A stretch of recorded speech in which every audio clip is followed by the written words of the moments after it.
Bonjour chers internautes et bienvenue sur ce plateau de Financial Afrique TV et bienvenue pour ce nouveau numéro du Grand Débat. Aujourd'hui, nous recevons Madame Rokhaya Kandji, directrice générale de l'Institut interafricain de formation en assurance et en gestion, IFAGE. À ma droite, nous avons Adama Wade, directeur de publication de Financial Afrique, et Monsieur Radsimon Dressi Rivolala, RDE et catalyseur de PME. Bonjour. Bonjour Madeleine. Bonjour. Le nombre, on l'a bien remarqué, le nombre d'écoles de commerce a de plus que doublé au cours de ces dernières années et elle se présente dès lors comme une alternative à l'Occident.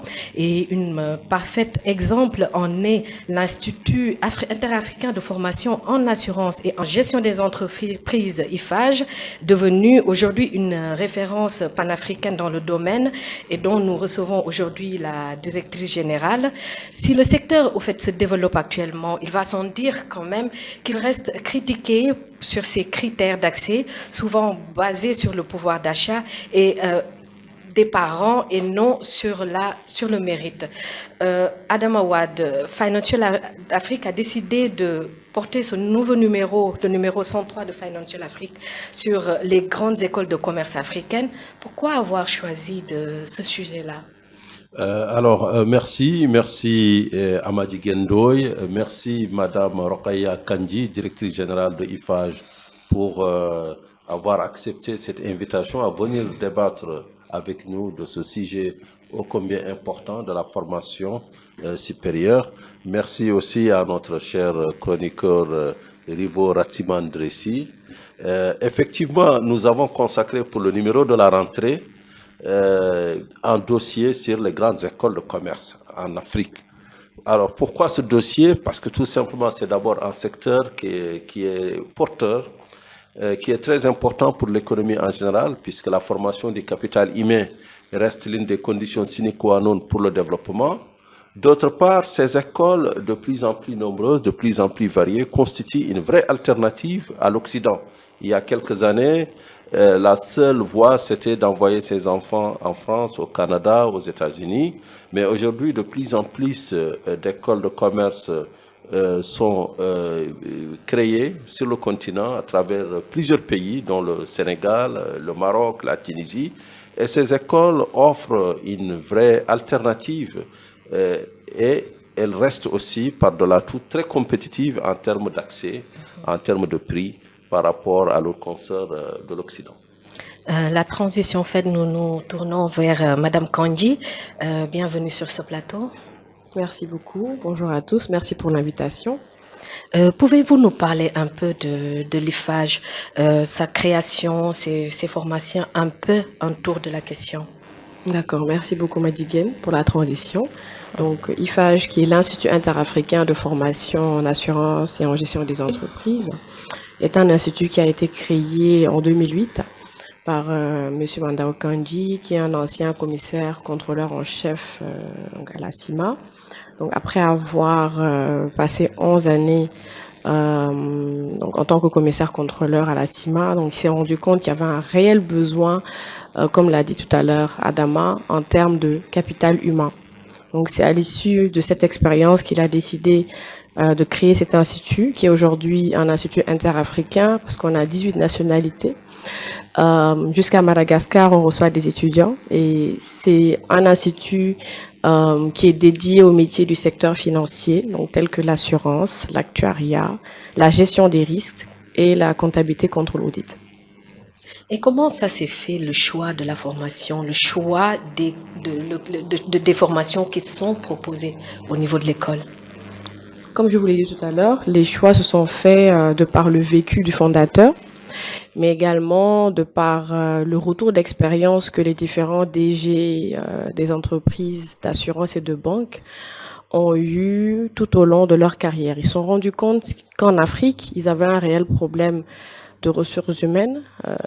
Donc c'est la raison pour laquelle ils se sont dit que c'était vraiment pertinent que l'Institut puisse se pencher sur des formations du secteur financier qui leur permettrait à la fin de la licence ou bien à la fin du master de pouvoir réellement avoir ce qu'on appelle des produits clés en main.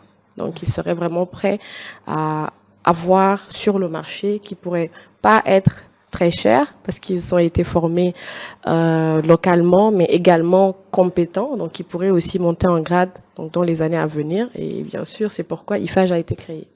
Okay. Et en termes de critères, qui peut intégrer l'IFAGE? En termes de critères, bon, tout dépend. Hein. Si c'est des métiers comme l'actuariat, il faut forcément avoir un bac scientifique parce que nous avons beaucoup de mathématiques.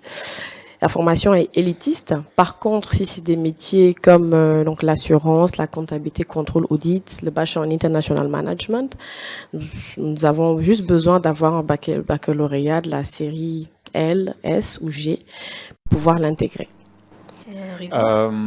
Bonjour Madame Kandji. Combien d'élèves vous avez aujourd'hui? Aujourd'hui, étudiants plutôt. Élèves, c'est plutôt pour le secondaire. Bien combien sûr. d'étudiants vous avez aujourd'hui? L'Institut a aujourd'hui 150 étudiants. Très bien. Oui. Et vous avez dit dans votre introduction, vous avez plus de 18 nationalités. Oui. Alors, est-ce que vous avez des statistiques à l'intérieur de l'école? Pourquoi, par exemple, là, vous avez évoqué tout à l'heure Madagascar, mon pays d'origine. Est-ce que vous avez une statistique en interne qui justifie pour que les parents envoient leurs enfants de 10 000 km, par exemple, demain pour venir à Dakar? Comme je l'ai dit tout à l'heure, la raison est simple. Nous n'avons pas beaucoup d'écoles spécialisées dans certains métiers en Afrique, notamment que ce soit pour l'assurance, l'actuariat, la gestion des risques, la comptabilité, contrôle, audit. Donc, ils ont vu l'offre de formation. Ils savent qu'à la fin de la formation, les enfants forcément vont intégrer des entreprises financières. Ils n'hésitent pas à investir. Et c'est la raison pour laquelle nous avons des gens qui nous viennent du RD Congo, donc comme vous avez dit, de Madagascar, du Cameroun, d'Abidjan, du Niger, par exemple, parce qu'ils se disent, dans cette école-là, on sait qu'on a des étudiants qui sont formés pour des métiers précis. C'est-à-dire, nous, on n'est pas dans des formations généralistes bateau. Nous sommes plutôt dans des spécialisations qui commencent dès la 2e année. Ce qui fait qu'in fine, à partir de la 3e année, vous êtes capable déjà de commencer à exercer. Avec le niveau master, finalement, vous sortez cadre et vous pouvez travailler dans le middle management ou dans le top management. Très bien. Et je reste un peu dessus, c'est-à-dire que est-ce que vous pouvez nous dire quelles sont les conditions? Je pense que Madjigen avait dit au départ, mais quelles sont les conditions pour accéder à votre école? Est-ce que c'est par concours? Est-ce que c'est par dossier? Si c'est par dossier, est-ce qu'il y a un oral? Est-ce qu'il y a un écrit? Comment ça se passe en fait? D'accord. Il y a toujours des tests d'entrée qui sont faits. Écrit, oral? Depuis post-Covid, nous faisons des tests par entretien oral avec le directeur des études. Donc, on suivi aussi d'études de dossier. Ça, c'est pour la formation en présentiel. Par contre, pour la formation en ligne, donc nous imposons un test online, donc ils font pour pouvoir quand même juger le niveau de ces personnes-là, parce qu'ils n'ont jamais fait l'assurance souvent, et ils veulent le faire. Donc, nous essayons quand même de faire un tri afin de nous assurer que nous avons l'intrant que nous avons est de bonne qualité, bien sûr, pour que à la sortie, justement, nous puissions avoir des produits viables et de qualité. Très bien. Comme c'est à la mode, peut-être après, je laisserai peut-être la parole à Dama pour qu'il pose aussi ces questions.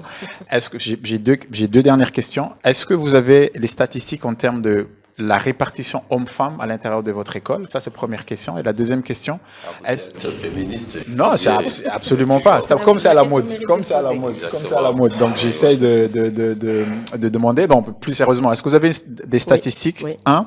Et deuxième question, est-ce que vous avez des statistiques sociologiques de l'origine sociale de vos étudiants? C'est-à-dire que sur les 160 que vous avez, actuellement, ou peut-être les 10 ou 15 ou 20 dernières années, en 2018, donc 15 ou 16 dernières années, est-ce que vous avez une étude sociologique qui dit, voilà, les parents étaient assureurs, c'est pour ça qu'ils envoient là-bas, est-ce des ouvriers, des paysans, des fonctionnaires, voilà. Pour la première question, pour la répartition homme-femme, je pense que vous allez être content parce que nous avons 60% de femmes et 40% d'hommes. Non, je suis content. Oui. Voilà. Mais pourquoi je ne devrais pas être content? Donc ça, c'est le premier point. Non, mais c'est excellent. Mais c'est excellent, c'est elles qui bossent le plus. Donc c'est très bien. En plus, elles sont souvent meilleures que les hommes à l'école, donc il n'y a aucune raison. C'est vrai qu'il y en a quand même certaines qui ont des mentions, qui sont majeures de leur promo. Et surtout pour l'actuariat, nous en avions eu la première major de la première promo de IFAGE en 2018, promotion Jean Kakoudjagou, elle est d'origine burkinabé. Et c'est une dame. Et qu'est-ce qui explique ce penchant pour les femmes, pour ces écoles de commerce-là? Bon, après, moi, je pense que c'est comme il l'a dit tout à l'heure, hein, tout dépend du background. Donc, quand vous avez des parents qui sont déjà conscients de l'importance de certaines formations du secteur tertiaire, qui voient la portée au niveau donc rendement économique, mais également perspective en termes d'emploi, souvent, c'est eux, moi, je pense, qui encadrent ces étudiantes-là, qui leur donnent assez de confiance à travers le leadership pour qu'elles puissent justement faire des miracles et arriver à des points peut-être où les hommes ne sont plus ou peut-être sont en retrait. Moi, je pense que c'est les parents en fait qui derrière poussent et je vais répondre à sa question.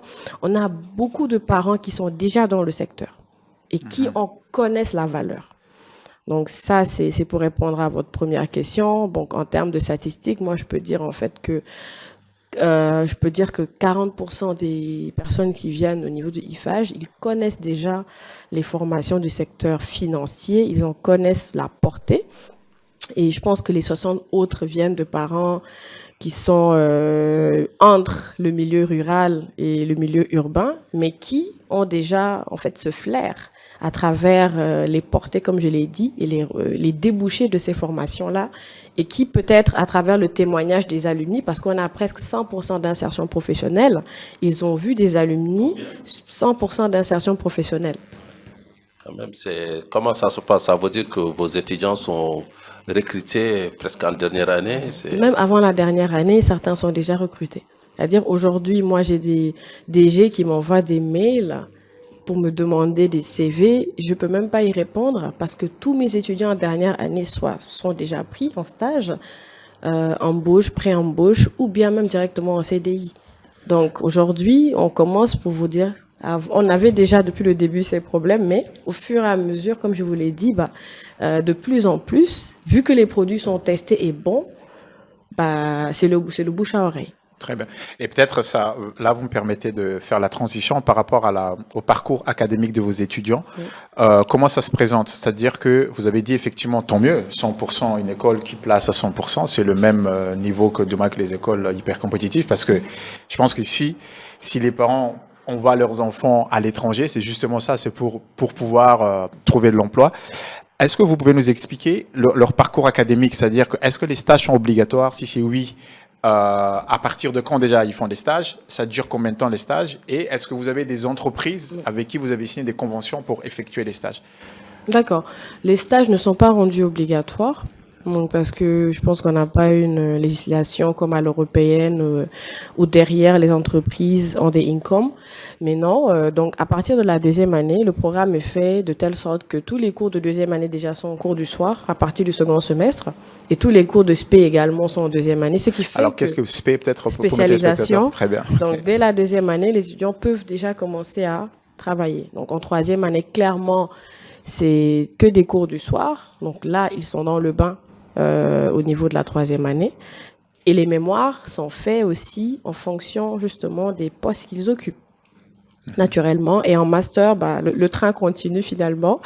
Et tenez-vous bien, on a même beaucoup d'étudiants qui ne se réinscrivent même pas en master. C'est-à-dire rien qu'avec la licence 3, ils peuvent évoluer et en fait vont après chercher à avoir un peu plus de fonds pour revenir quelques années plus tard et continuer le master. C'est juste pour vous dire.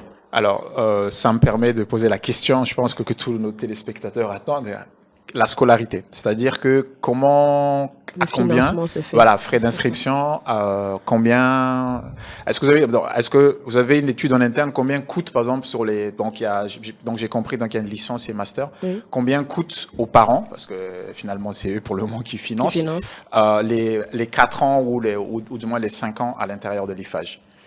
Après, je vais d'abord peut-être commencer par ceux qui n'ont pas le pouvoir d'achat, c'est-à-dire les cas sociaux. Il y a certaines mairies avec lesquelles on collabore, donc ils offrent souvent une partie des frais de scolarité à travers des demi-bourses. Donc on a ce canal-là pour répondre à. Et c'est pris en charge 100% ou il y a une répartition? Non. En moyenne, ils prennent en charge juste pour une valeur allant entre 900 et 1000 euros. sachant que la formation en Donc c'est moyenne... entre ouais, 500 000 et 600 000, 655 000. exactement. Ok. Sachant que la formation en moyenne, le coût pour une formation de licence en moyenne, on a 2 000 euros au maximum, on Donc c'est dépasse 1,5 million. pas. Donc j'ai Voilà, traduit en français. Par, voilà, par par an, an. oui. Ok. 1 Donc million. Ok, 1,5 million. voilà, Donc c'est maintenant, 150 000 francs par mois. c'est ça. Ok. Donc Aux maintenant, alentours. si c'est Ok. pour des formations poussées comme l'actuariat, voilà, là on va sur du, on peut dire, on va sur du 3 500 euros, 4 000 euros. Et là, D'accord, c'est donc parce 3 que c'est millions. pointu. Est-ce que en ça fait. ne pose pas actuellement le débat sur les coûts des formations ici en Afrique? Oui. Est-ce que ça ne fait pas de ces écoles des centres des centres élitistes que le commun, par exemple, du Sénégalais ou des Africains ne pourront pas intégrer dans ces écoles-là? Comme j'ai dit, on a des mécanismes, donc tels que les mairies, mais n'oublions pas aussi le 3FPT, donc le Fonds de financement pour la formation Donc professionnelle et 3FPT technique. pour nos téléspectateurs, c'est un organisme au Sénégal qui finance les formations professionnelles. Non, c'est important parce que peut-être, Pour comme la nous avons des précision. téléspectateurs du monde entier, Oui. ils ne connaîtront pas nécessairement nos acronymes. Ça, locaux. c'est un deuxième point, mais également, en Côte d'Ivoire, il y a le FDFP, donc le Fonds de financement aussi pour la formation professionnelle et technique. Donc aujourd'hui, si pour la formation en ligne, il y a des agents d'une entreprise en banque ou en assurance qui souhaitent faire la formation et que le DRH l'inscrit dans le plan de formation, le fonds de la FDFP de la Côte d'Ivoire, par exemple, rembourse intégralement des frais. Donc, c'est d'autres mécanismes de financement qui sont présents.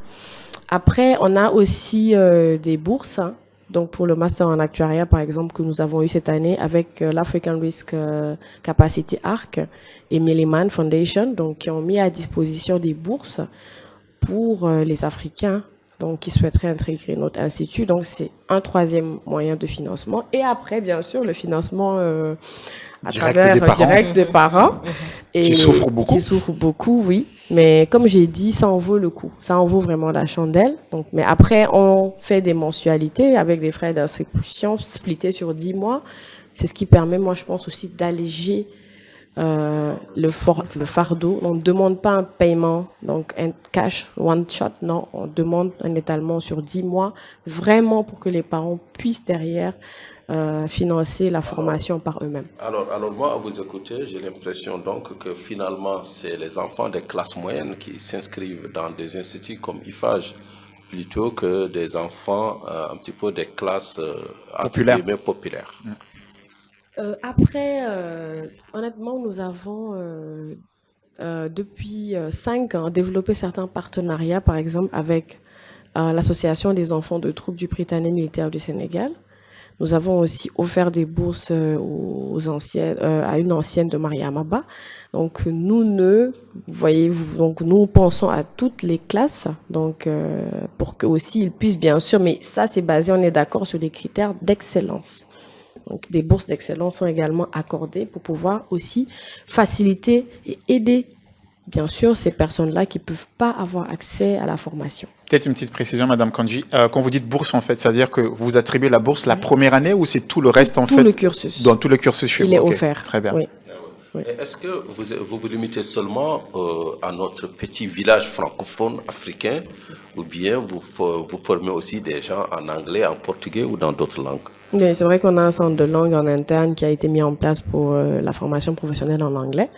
Mais nous allons signer, je profite de cette occasion pour vous inviter solennellement, ce lundi 25 au Novotel de Dakar pour la signature d'un MOU, donc un protocole d'accord, avec The West African Insurance Institute qui est basé à Banjul, pour que qu'à partir de cette rentrée de janvier 2024, tous les étudiants de la zone anglophone, à savoir Nigeria, Sierra Leone, Liberia, the Gambia, par exemple, puissent venir à Dakar au niveau du campus de IFAGE pour bénéficier de ces formations bilingues, donc en actuariat. Donc c'est pour vous dire que nous sommes aussi en train de mettre en place des dispositifs afin que les Africains, bien sûr de la partie anglophone, puissent venir rejoindre notre lot d'Africains de la partie francophone afin de construire les élites du secteur financier de demain.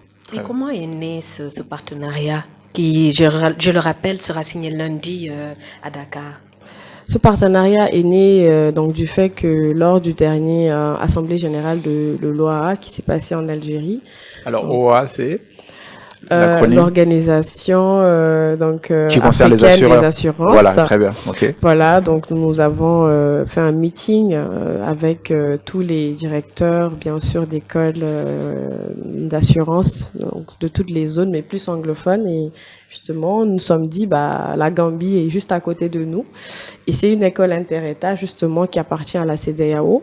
Pourquoi ne pas construire un partenariat durable pour développer ensemble une formation qui est existante, mais aussi une formation dont le marché anglophone actuellement a besoin.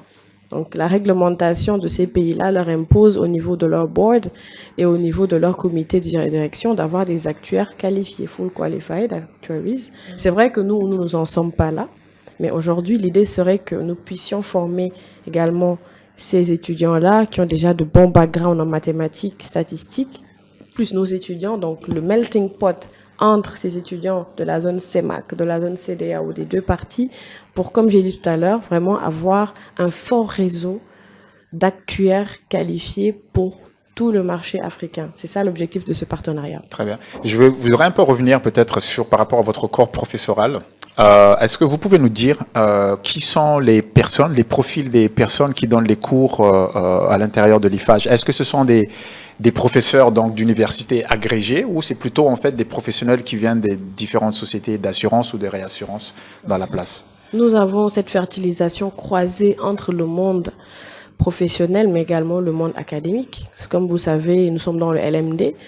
Et qui dit LMD, nous avons besoin des professeurs de rang A, licence. Un analphabète comme moi, c'est licence, master, doctorat. D'accord. Donc, à partir du master, il faut forcément avoir des professeurs de rang A.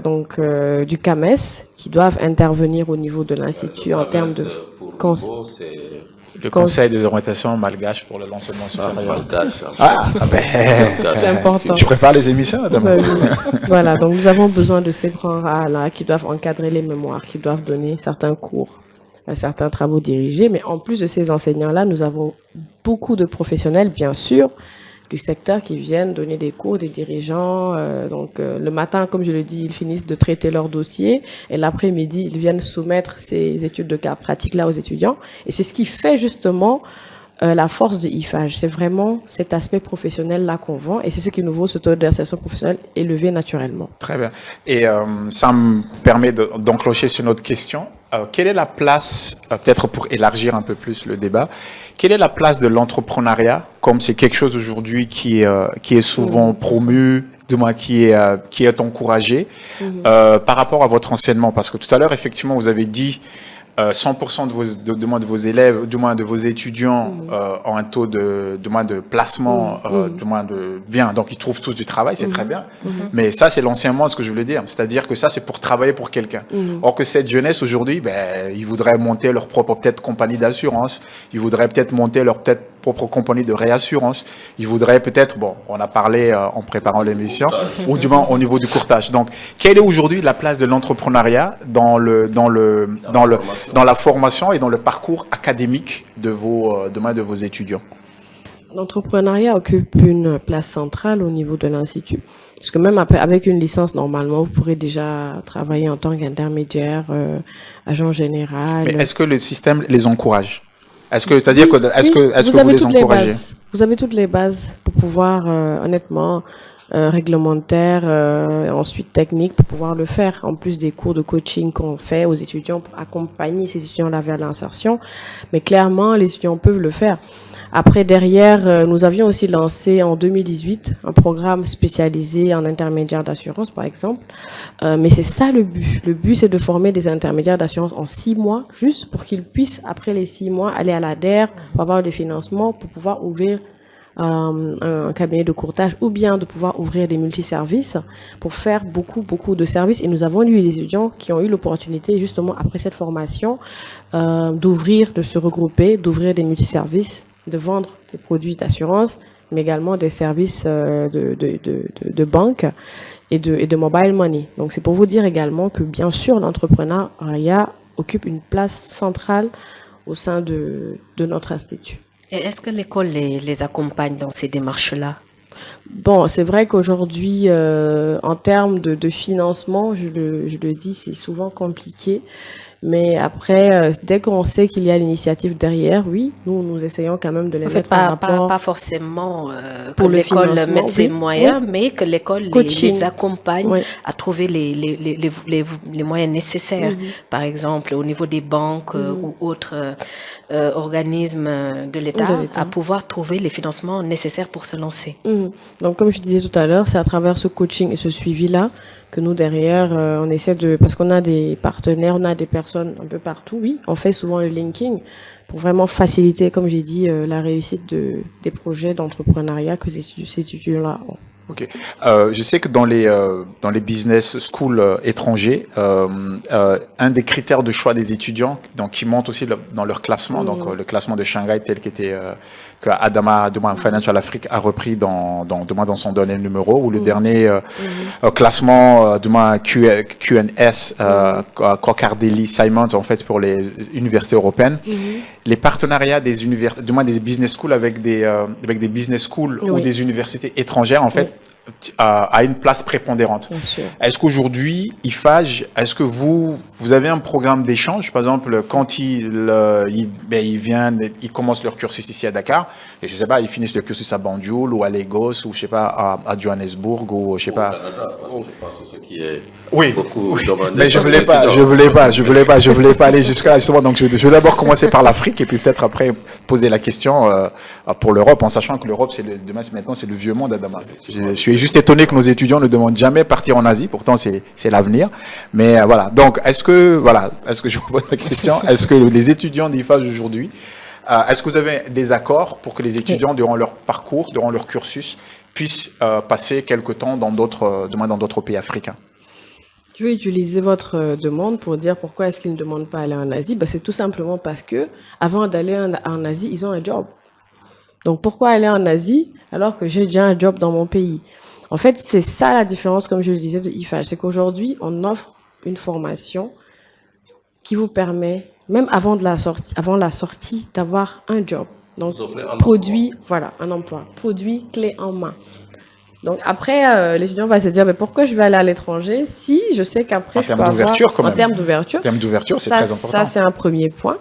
Mais depuis 3 ans, ma politique de développement, donc depuis que j'occupe le poste de directrice générale, est de travailler sur ces partenariats-là. Je pense que l'année dernière, nous avons signé un partenariat avec l'University of Anahuac, Mexico, donc qui est la 3e plus grande université privée du Mexique pour des programmes d'échange en actuariat, en bachelor et en master en Mexique. Nous avons également signé un partenariat donc l'année dernière avec l'ESC Pau en France. Même chose, donc pour les étudiants qui ont une licence en CCA chez nous, comptabilité, contrôle, audit, peuvent continuer en audit expertise comptable à l'ESC Pau. Donc et juste après, ils sont exemptés justement des 5 crédits et ils en feront que 2 donc pour devenir expert comptable. Et on a signé encore récemment avec l'ESC Clermont-Ferrand en France aussi, pour toujours des accords de partenariat encadrés pour la continuité, pour les licences qu'ils offrent. Nous aimons bien la France, Adama, comme ça, tu vas être content là. Nous aimons bien la France. Hein? Moi, ce qui me... excusez-moi de oui. ne pas interrompu. Oui. En fait, ce qui me frappe, c'est vraiment ce taux d'insertion de 100%. Ça montre une chose. Soit le secteur de l'assurance est vraiment porteur aujourd'hui et dans une forte croissance, même si son taux de pénétration est encore très faible. Soit vous devez agrandir vos murs, si on se base sur la théorie économique, vous devez élargir, construire de nouvelles écoles, à moins que vous ne soyez confronté en tant qu'entreprise africaine aux difficultés des entreprises africaines dans leur phase de croissance. Parce que souvent, c'est là où on a besoin de financement et de capitaux. Et là, les capitaux ne viennent pas. Est-ce que vous êtes confronté à ce genre de défi? Oui, je pense qu'aujourd'hui, toutes les écoles, la majorité en tout cas des écoles au Sénégal et en Afrique sont réellement confrontées à ce défi-là. Donc, il y a des besoins en termes de foncier, il y a des besoins en termes de recrutement et même en termes de formation. mais également, on a un réel défi d'ordre fiscal. Alors, dites-nous, alors, c'est quoi?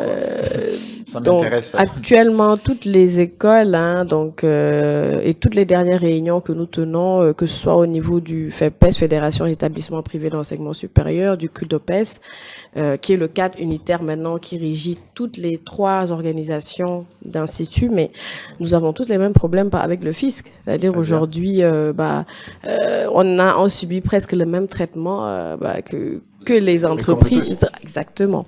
Donc, on a des besoins en fourniture, on a des besoins en mobilier, on a des besoins donc en produits, en logiciels.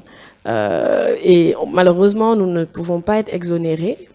Et aussi... Mais pourquoi en fait vous voulez être exonéré? Parce que l'ensemble des PME de ce pays, parce que là c'est intéressant en fait votre remarque, c'est-à-dire que une école c'est une entreprise comme une autre pour moi, même si le secteur est différent, c'est-à-dire que quand on fait une école, on dispense quand même une éducation, on dispense du moins des instructions.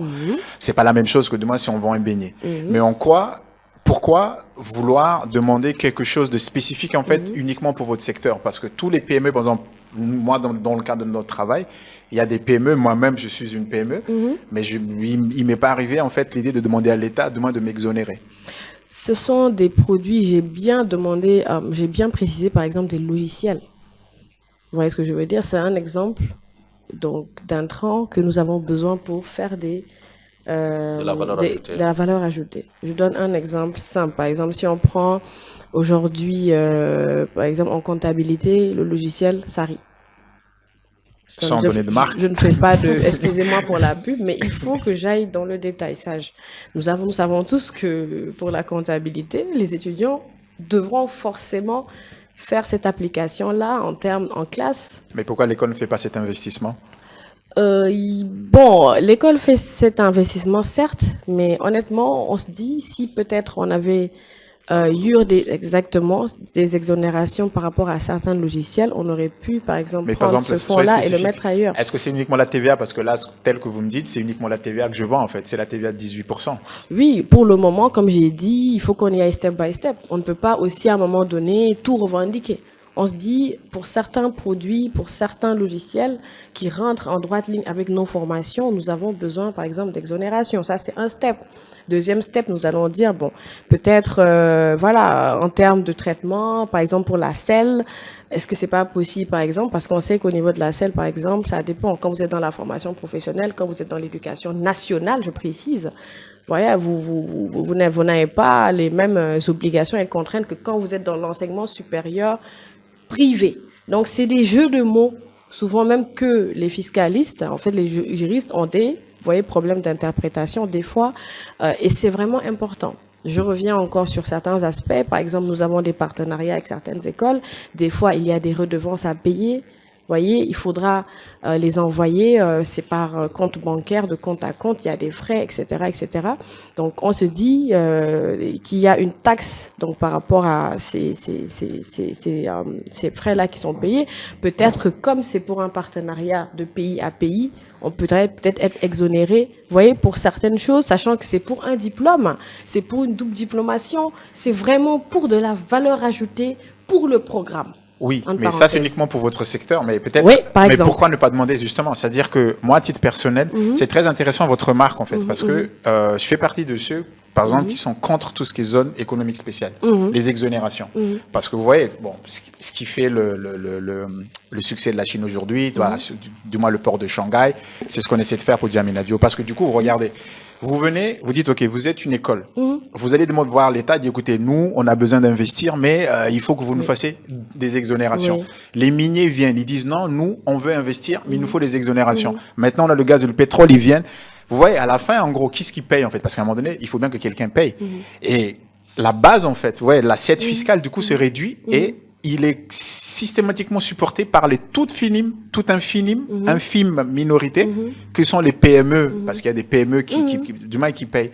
Donc peut-être que c'est bien de faire de lobbying, ça du moins c'est important, mais c'est intéressant juste en fait que pour moi les écoles devraient être gérées comme comme une entreprise. Une entreprise doit faire des investissements. Bien sûr. Quand vous faites des investissements, forcément, vous demandez des des avantages à l'État, mais en contrepartie, il y a quoi? Bon, là, je suis d'accord, l'école, on devrait davantage, s'il faut choisir entre les mines et l'école, j'accorderais volontiers à titre personnel des avantages aux écoles par rapport aux mines. Des personnes ne seront pas d'accord avec ce que je viens de dire, parce qu'ils vont dire que les mines viennent avec des capitaux pour créer, etc. et tout. Mais moi, je trouve que c'est important. Mais je trouve juste que on devrait inculquer, parce que là, on échange, le fait que l'investissement, en fait, doit être fait par tout acteur économique pour moi. C'est-à-dire que dès que vous vous considérez comme acteur économique, vous devez, en fait, vous assumer vos investissements. On ne doit pas attendre de l'État. Et moi, et puis je finis juste dessus, ce que je trouve intéressant, c'est de demander une réforme fiscale globale. C'est pas uniquement l'école, parce que si l'école fait, à un moment donné, d'autres secteurs aussi, demain, vont venir demander. Les hôtels vont dire, bon, eux, ils ont déjà un TVA qui est déjà un peu plus réduit. Voilà. D'autres secteurs, la mobilité, comme là, ça monte en puissance. Vous voyez ce que je veux dire? Donc, peut-être c'est une demande beaucoup plus globale. Peut-être ça va peut-être au fils d'un futur article ou enquête de Financial Afrique, beaucoup plus global, sur le fait qu'on demande une réforme fiscale de l'ensemble de l'écosystème, parce que la dernière réforme qui était au Sénégal, c'était en 2012. Mais après, n'oubliez pas que l'école, à la base, elle a pour vocation, normalement, d'œuvrer pour le développement social et humain. C'est pour ça que je dis que moi, je Voyez, suis d'accord. Exactement. Et n'oubliez pas aussi que nous, les bourses qu'on donne, hein, donc derrière, nous faisons beaucoup d'actions RSE. Maintenant, ce qu'on peut dire, c'est aujourd'hui, peut-être, on va travailler sur des échanges. C'est-à-dire, aujourd'hui, on peut dire, OK, pour une école, par exemple, qui donne des demi-bourses, ou qui donne des bourses d'excellence, ou bien qui montre le bon exemple, qui essaie d'intégrer, parce qu'on est clair que l'État ne peut pas donner des bourses à tous les étudiants du Sénégal qui ont peut-être plus de 15 de moyenne ou 16 de moyenne. En contrepartie, OK, peut-être, là, je suis d'accord. Vous voyez, parce qu'on fait souvent beaucoup d'actions. Que les bourses soient en crédit, par exemple, c'est des solutions sur lesquelles nous pouvons travailler et volontiers nous accepterons, parce que nous ne sommes pas là aussi que pour faire, attention, de l'argent. D'accord. Oui. Nous sommes dans le business, mais nous faisons un business également une green. Mission de service public. Voilà, une mission de service public avant tout. Et ça me permet de vous poser la question, justement, le business model d'une école de commerce comme la vôtre aujourd'hui, c'est quoi? Est-ce que vous obtenez, c'est-à-dire qu'il y a les frais d'inscription et puis les frais de scolarité, du moins c'est comme ça qu'on appelle, du moins des étudiants, donc ça c'est une première source de revenus. Est-ce que vous obtenez des subventions de l'État? Est-ce que vous obtenez des subventions c'est une question. D'accord. Et ça me pousse à vous poser la question, quels sont vos rapports actuellement avec l'État du Sénégal? Si on sait qu'il y a quelques années, l'État du Sénégal a lancé un programme de bourse pour les étudiants au niveau des écoles privées. Et où en est actuellement cet accord-là, ce projet? Personnellement, en ce qui concerne IFAGE, nous n'avons pas de boursier de l'État. Mais je sais qu'il y a beaucoup d'écoles de la place, justement, qui ont eu à adhérer à ce programme. Et pourquoi Vous n'avez pas été choisi par l'État ou non, il y a d'autres facteurs qui entrent en compte? Non, je pense qu'on a eu juste à faire une année, ce programme pour 1 an. Donc, et finalement, nous avons décidé tout simplement de ne pas continuer. Voilà, parce que derrière, il y a beaucoup d'endettement, que les écoles, clairement, que les écoles ont. Il y a beaucoup d'écoles qui sont en difficulté. En 2018, on parlait de 16 milliards de francs CFA de retard de paiement. Exactement. Et la dette. Et la dette, aujourd'hui, il y a des écoles qui, malheureusement, commencent à fermer boutique à cause de cette dette. Donc, nous, en fait, nous avions compris que c'était pas viable et nous avions tout simplement décidé de ne pas y adhérer. Okay. Et dans un cadre plus global, moi je voudrais entrer dans la question du poids actuellement des diplômes de ces écoles de formation-là sur le marché du travail, parce que si les écoles de commerce doivent être une alternative à l'Occident, il faut que ces diplômes-là aient un poids au niveau du marché du travail. Et quand je dis ces écoles, je dis l'IFAGE, je dis les autres aussi qui sont sur le secteur. Et quelle réponse est-ce que vous apportez à cette question-là? Après, comme vous dites, l'ANAQ-Sup, donc l'Autorité nationale d'assurance qualité pour l'enseignement supérieur, a été créée en 2013. Et justement, ils sont venus pour assainir le marché. Aujourd'hui, ils vous disent, dès que vous démarrez, normalement, vous avez l'agrément. Après 1 an, il faudrait automatiquement aller vers ce qu'on appelle l'habilitation institutionnelle. Et normalement, avec cette habilitation institutionnelle, le directeur général de l'Institut a le pouvoir maintenant de signer lui-même le diplôme. de l'étudiant. Alors qu'auparavant, c'était pas possible justement d'avoir ça. Et également, avec cette habilitation institutionnelle, normalement, on est dans l'égale dignité publique-privée. C'est-à-dire qu'un étudiant qui est dans une école déjà avec l'habilitation institutionnelle, avec des diplômes reconnus, par exemple, par l'ANAQ-Sup, peuvent maintenant, au même titre que les écoles publiques, postuler donc au niveau de la fonction publique, au niveau de certaines entreprises publiques, parapubliques, pour avoir justement leur premier emploi. Donc, Mais est-ce que dans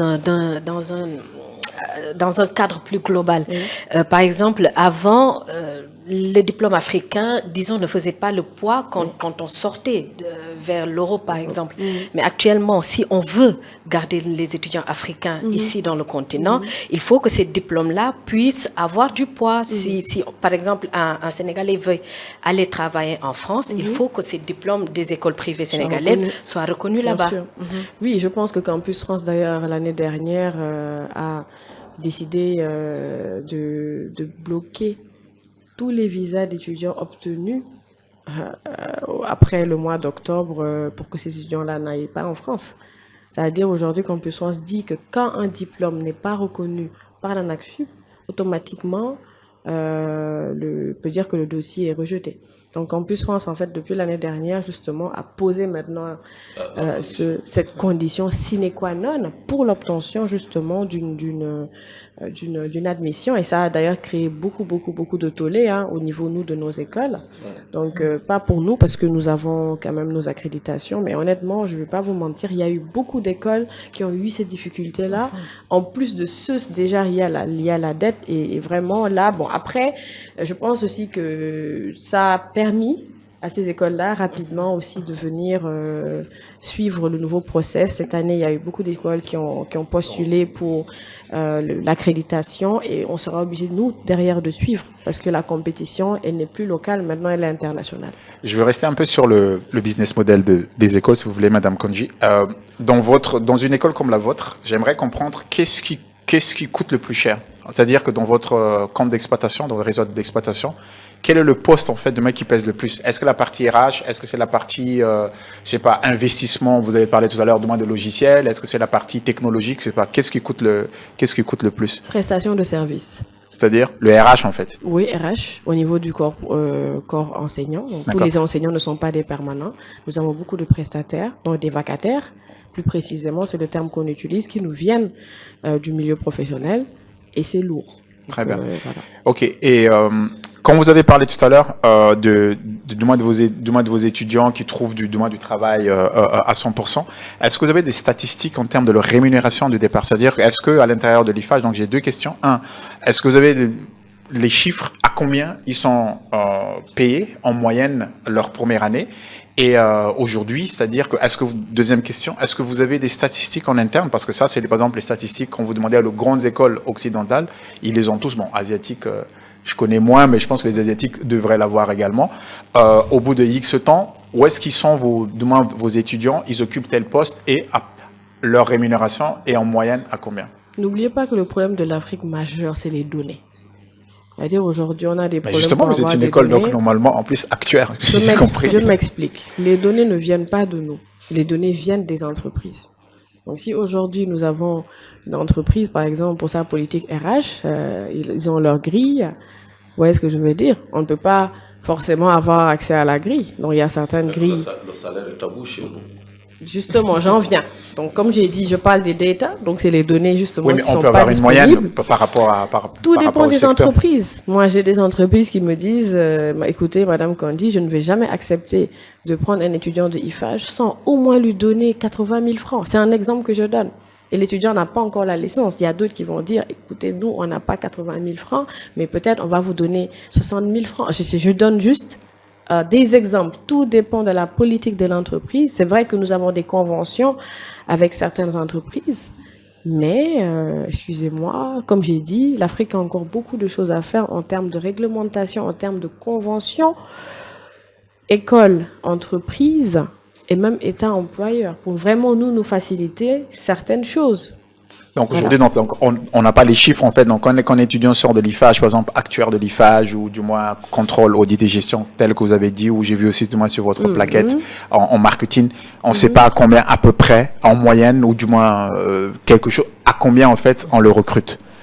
Comme je vous ai dit, tout dépend de la politique des entreprises. Donc aujourd'hui, je ne peux pas vous dire exactement la moyenne, mais comme je vous dis, chaque entreprise avec son degré de rémunération. Mais ce qui est clair, c'est que je sais quand même que la plupart, honnêtement, sont bien payés. Ça, j'en suis sûre. D'accord. Voilà. Alors, moi, j'ai une question, c'est par rapport toujours à l'accès. Est-ce que les étudiants peuvent accéder par crédit étudiant, comme ça se fait ailleurs? Dans votre école, y a-t-il des cas qui sont passés à travers l'une des nombreuses banques dont Rivo parle souvent dans nos émissions? Bon, le crédit étudiant, je pense qu'il n'est pas encore trop développé. Par contre, nous avons des étudiants de master, comme je vous l'ai dit, qui ont déjà eu à faire leur expérience professionnelle, qui ont déjà des CDD, des CDI, qui sont obligés pour continuer le master, justement, de faire recours à ces crédits-là. Donc, après la licence, après le boulot, qu'il le contracte. Mais ça, c'est intéressant de moi ta question, Adama, parce que comme tu le sais, aux États-Unis, le secteur d'éducation, c'est un des secteurs le plus financiarisés, un trilliard de dettes. C'est-à-dire 1000 milliards de dettes estudiantiles. Je dirais même 1600 milliards. Voilà, très bien. Donc, on voit bien aux États-Unis, c'est vraiment un vrai business. Par exemple, comme le président Obama, c'est quand il est élu président, grâce à la vente de ses livres, qu'il a fini de payer, en fait, du moins, Harvard. Et là, du coup, ça m'inquiète, parce que si c'est quelque chose que là-bas, ils essaient de s'en défaire, parce que c'est un problématique chez eux. Bon, aux États-Unis, c'est toujours, voilà, c'est toujours grand. Le système américain, voilà. Mais même en France, ans, oui, effectivement. Mais donc, justement, donc, c'est intéressant ta question, parce que si tu poses la question de est-ce que le crédit étudiant, donc ça veut dire donc on doit s'endetter, c'est-à-dire qu'on va démarrer la vie avec de la dette. Donc c'est quelque chose qui est très nouveau chez nous. En Occident, c'est tout le monde est endetté. C'est ça leur modèle. Et justement, c'est ce modèle-là qu'on veut pas. Aux États-Unis, en Europe aussi, parce que quand tu vas aller voir HEC ou etc. et tout, mais tu es obligé du moins de prendre un crédit. Donc la question, c'est que est-ce que c'est le modèle vers lequel, donc je pose la question, est-ce que c'est vers ce modèle d'endettement des étudiants qu'on va aller? Oui. Je ne sais pas, qu'est-ce que vous en pensez? D'ici les 10 prochaines années, clairement, il faudrait qu'on y aille. Parce qu'on est d'accord qu'il y a de ces diplômes-là. Si, comme vous l'avez dit au niveau de votre titre, nous souhaitons que ces écoles-là soient des alternatives pour le continent africain, pour éviter la fuite de cerveau, bien sûr, il faudrait réellement que nous développions d'autres mécanismes. Parce que nous savons tous que la ressource humaine est présente, nous savons que la matière grise est présente et nous savons aussi que les instituts sont présents. Mais derrière, ce qui manque, comme vous l'avez dit, c'est le financement. Mais en quoi, en fait? Parce que finalement, si vous avez tout ça, en quoi le financement est un frein par rapport... Voilà, vous avez les ressources, vous avez les matières premières. Et en quoi le financement, en fait, j'aimerais comprendre, en quoi le financement vous freine à faire ce que vous devez faire? Vous avez la réponse, c'est réellement un problème de pouvoir d'achat.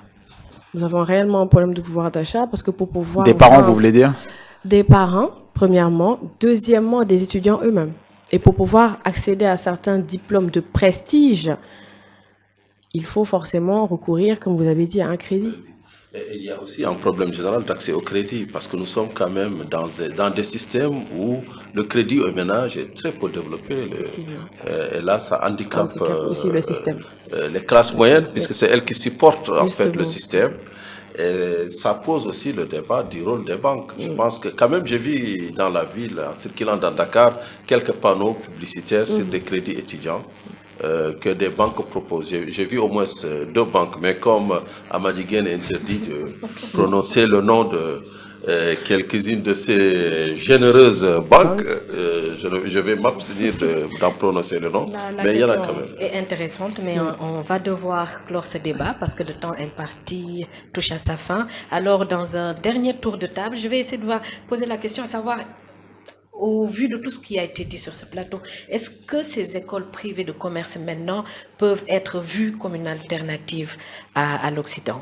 Alors, moi je dirais plusieurs réponses. Première réponse, je vois que le monde anglophone est beaucoup plus en avance par rapport au monde francophone. Dans le top 5 que nous donnons ici, sur la base de plusieurs critères, je pense que c'est très important ici de parler de ces critères pour un peu situer tout le monde.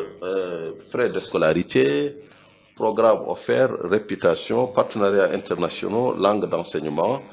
Il n'y a qu'une seule école francophone. Donc ça montre quand même que peut-être toujours ce biais anglophone francophone, il existe aussi dans les écoles. Deuxièmement, c'est que les écoles qui sont spécialisées comme IFAJ rencontrent beaucoup plus de succès puisqu'elles travaillent dans la perspective d'une réponse à une demande. Et en l'occurrence, c'est la demande des acteurs. Il n'y en a pas beaucoup dans notre zone, dans la zone CIMA, 14 pays. Donc, il n'y a pas beaucoup aussi d'assureurs, même si pourtant on dit que nous avons beaucoup de compagnies d'assurance, mais je pense que des assureurs bien formés, il n'y en a pas beaucoup. Et le secteur, il est en pleine croissance, puisque quand on parle d'un taux de pénétration de seulement 2%, on peut voir la perspective de croissance qui reste. Maintenant, quant à l'alternative à l'Occident, oui, parce que tout simplement, au vu des niveaux de frais de scolarité que nous avons ici en Afrique, on peut dire que les écoles occidentales coûteraient peut-être 8 à 9 fois plus cher. Et en plus, il y a les obstacles liés au visa. Il faudrait aller, venir, se déporter dans des univers nouveaux, même si quelque part le biais entre le diplôme occidental et le diplôme africain, il persiste. Mais là, c'est un peu lié à la psychologie générale des anciens colonisés que nous sommes. Même si en termes de qualité, je sais bien qu'en termes de qualité, une école comme IFAJ n'a rien à envier à ses consoeurs de l'autre côté du continent. Alors, Madame Kandji, votre dernier mot. Je vous remercie pour la qualité des échanges qui étaient Merci vraiment à vous. très intéressants. Nous avons balayé plusieurs sujets. Et donc j'espère encore donc vous revoir très bientôt pour d'autres thématiques et pour d'autres événements. Je vous remercie. Alors, Rivo, votre analyse? Merci en tout cas pour le débat, c'était très intéressant. Merci à Madame Kandji. On a beaucoup mieux appris. Du coup, j'ai appris sur IFAJ et puis le fonctionnement de l'école de manière générale. Voilà. Merci de nous avoir suivis pour ce grand débat de Financial Afrique et je rappelle que le grand dossier de ce mois porte sur l'Afrique avec les écoles de commerce, une alternative à l'Occident. Merci de nous avoir suivis. Merci à nos chroniqueurs et à notre invité. Et rendez-vous vendredi prochain pour un autre numéro de grand débat. Merci.